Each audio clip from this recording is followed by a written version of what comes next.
O Filho de Deus, feito homem, tinha uma alma como com um conhecimento humano? Meus amigos e minhas amigas, louvado seja Jesus Cristo que nos ama.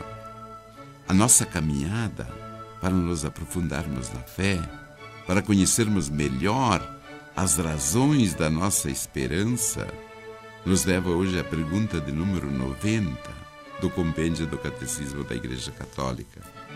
E nesta pergunta a questão é a seguinte: o Filho de Deus, feito homem, tinha uma alma com um conhecimento humano?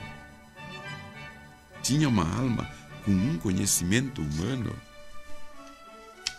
E no conhecimento, e no compêndio, lemos o seguinte, no Compêndio do Catecismo: o Filho de Deus assumiu um corpo animado, como nós, de uma alma racional humana, com a sua inteligência humana. Jesus aprendeu muitas coisas através da experiência.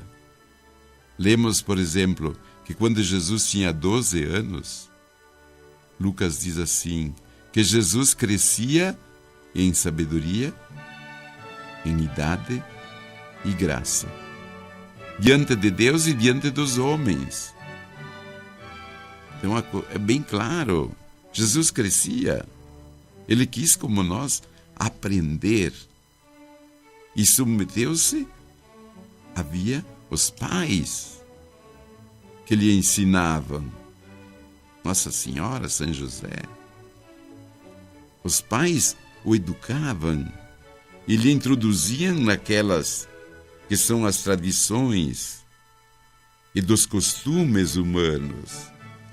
Interessante a humildade de Deus. Deus que vem ao nosso encontro, mas nos pega lá embaixo. Ele poderia dizer: não, eu não posso me submeter a tantas limitações. Eu sou Deus. Eu sou eterno. Mas não, o seu amor o levou a este gesto de humilhação. E o compêndio continua: mas como homem, o Filho de Deus tinha um conhecimento íntimo. Ele é imediato de Deus, seu Pai.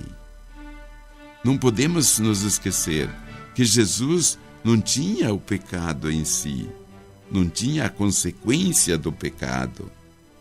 E chamamos que uma das graves consequências do pecado, o que é? É que ele obscurece tudo. Jesus não tinha isto.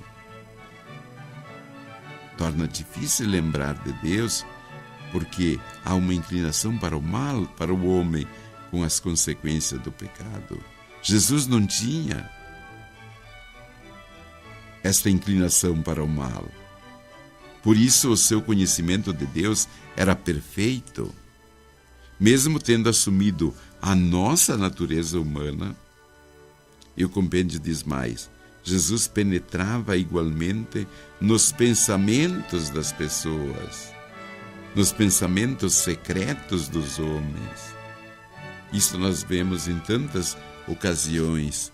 Ele, por exemplo, adivinhando o que pensavam dele, ou lá numa rodinha estavam falando dele. Por quê? Por que ele sabia? Porque assumir a natureza humana, mas não deixara de ser Deus. Continuava com aquele conhecimento próprio que ele tinha da eternidade.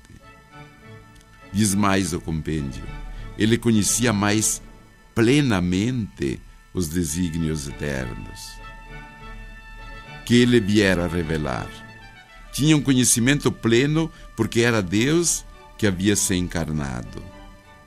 Então, quando ele falava daquilo que ele havia convivido com Deus Pai desde toda a eternidade. que havia aprendido com o Pai. Aquilo que o Pai pedira-lhe que revelasse.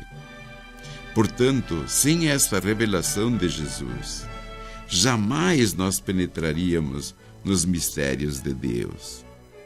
Veja como é importante a vinda de Jesus.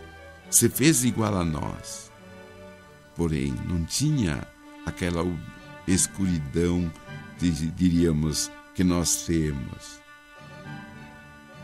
Então, neste mistério de Deus, porque Ele, abrindo o seu coração, nos revela o que aprendera de seu Pai, porque Ele viveu desde toda a eternidade com Deus Pai, com o seu Pai. Aquilo que era o seu conhecimento eterno, Ele abria a boca, então era Ele que falava as verdades, que ultrapassam o tempo. Por quê? Porque são eternas. Para que o seu conhecimento de Jesus Cristo, para que o nosso conhecimento de Jesus Cristo cresça sempre mais, para que Ele se abra, para que você se abra, para que nós nos abrimos o nosso coração aos seus ensinamentos, para poder penetrar nos mistérios de Deus. Devemos envolver-nos com Deus na oração, diz o Papa Francisco na semana passada. E quando rezamos corajosamente, o Senhor dá-nos a graça e dá-nos mesmo a si próprio, na graça, o Espírito Santo, ou seja, a si próprio. Então o Senhor nunca envia uma graça pelo correio. Não, Ele nunca. Ele é a porta. O nosso pedido só é o embrulho. Aquilo que nós pedimos é pouco, como se fosse o papel apenas que envolve a graça. A nossa oração, se é corajosa, se é com confiança, recebe aquilo que pedimos, mas também aquilo que é mais importante. Recebemos o Senhor, é Ele que nos dá a graça. Para isso, façamos a oração da Divina Misericórdia. Eterno Pai, eu vos ofereço o corpo e o sangue, a alma e a divindade do vosso diletíssimo Filho, nosso Senhor Jesus Cristo, em expiação dos pecados, nossos pecados e dos do mundo inteiro. Pela sua dolorosa paixão, tende misericórdia de nós e do mundo inteiro. Para isso, peçamos a bênção de Deus Todo-Poderoso, o Pai, o Filho, o Espírito Santo. Amém. Fiquem na paz e no amor de Deus.